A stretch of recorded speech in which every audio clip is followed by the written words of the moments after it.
The difference between the UK, Great Britain, and England explained. I mean, our first UK video on this channel, so we're gonna check it out and see what we can learn today. I didn't know there was a difference between any of those things, but let's see. Welcome to the United Kingdom and a whole lot more, explained by me, CGP Gray. The United Kingdom, England, Great Britain, are these three the same place? Are they different places? Yes, do British people same secretly place. laugh at those who use the terms incorrectly? Who knows the People answers use to them these interchangeably questions? all the I do, time. and I'm going to tell you right now. For the lost, this is the world, this is the European continent, and this is the place we have to untangle. The area shown in purple is the United Kingdom. Part of the confusion is that the United Kingdom is not a single country, but instead is a country of countries. It contains inside of it 4 co-equal and sovereign nations.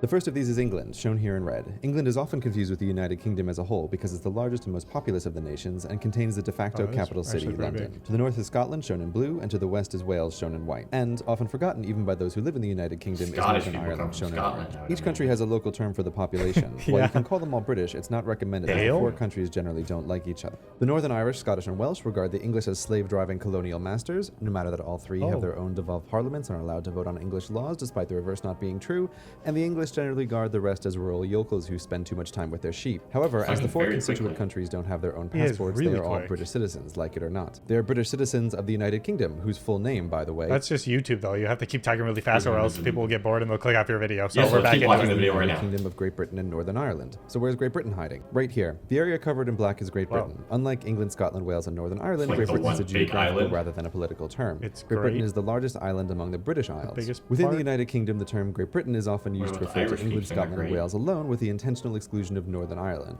This is mostly, but not completely true, as all 3 constituent countries have islands that are not part of Great Britain, such as the Isle of Wight, part of England, the Welsh Isle of Anglesey, the Scottish Hebrides, the Shetland Islands, the Here. Auckland Islands, and the islands of the Clyde.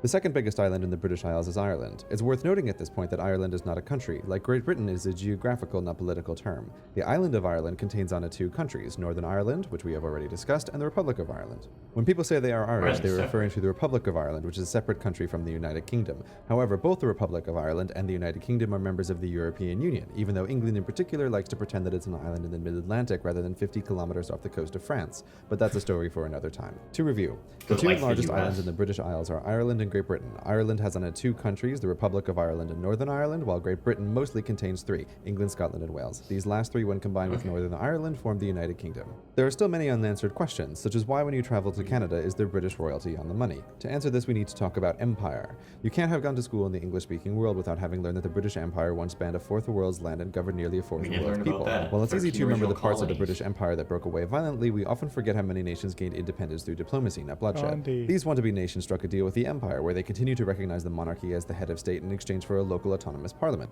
To understand how they are connected, we need to talk about the crown. Not the physical crown that sits behind glass in the This guy's Tower going of London quick. and earns millions of tourist pounds for the UK, but the crown is a complicated legal entity best thought of as a one-man corporation. Who created this corporation? God did. Interesting. According to British tradition, all power is vested in God, and the monarch is crowned in a Christian ceremony. God, however, not wanting to be bothered with micromanagement, conveniently delegates his power to an entity called the Crown. While this used to be the physical crown in the Interesting. Tower of London, it evolved over time into a legal corporation sole, able to be controlled only by the ruling monarch. It's a useful reminder that the United Kingdom is still technically a theocracy, with the reigning monarch acting as both the head of state and the supreme governor of the official state religion, Anglicanism. Such are the oddities that arise when dealing with a 1,000-year-old monarchy.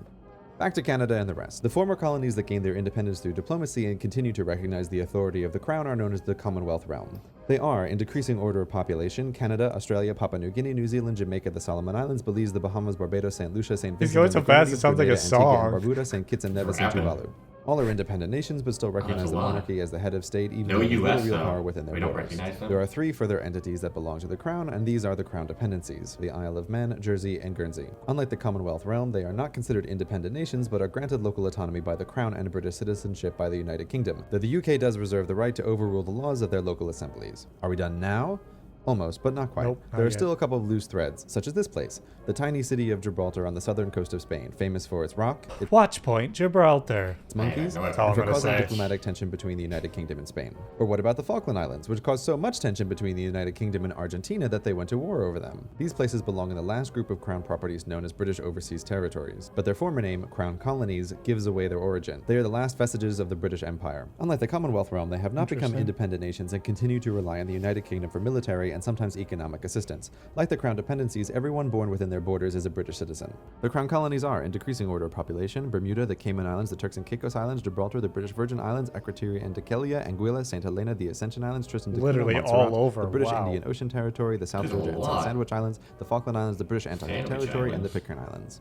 For our final Venn diagram, the United Kingdom is a country situated on the British Isles and is part of the Crown, which is controlled by the monarchy. Also part of the Crown and the British Isles are the Crown dependencies. The independent nations of the former empire that still recognize the Crown are the Oh, Commonwealth that's just realm, and the getting more non-independent confusing. remnants of the former empire are the British overseas territories. Why? Thank you very much for watching. Why, UK? Why do you have to make it so confusing like this? Is this information we're ever gonna need to know again? Yeah, when we go to the UK at some point, then we're like, we're finally in Great Britain. They're like, hey, you're in Scotland! How dare you say that? And then And they sound like a pirate for some reason. we actually ended up in the Democratic Republic of Congo. Nuts. That would be a lot worse than going to Scotland, I think. I think so. Scotland. We can go to Scotland. Let's try it. All right, let us know more information about this stuff. Why is it so confusing? I'm sure it has a long history of why that is the case. And this guy explained it just surface level very quickly, so let us know down in the comments below. We'd love to learn more about the UK, Great Britain, and England, and Scotland, Wales. Northern Ireland, anything you want. So let us know what we can check out next, any video suggestions. We love suggestions because we don't know what to watch. Thanks you for watching. See you in the next one. Make sure to subscribe. Bye.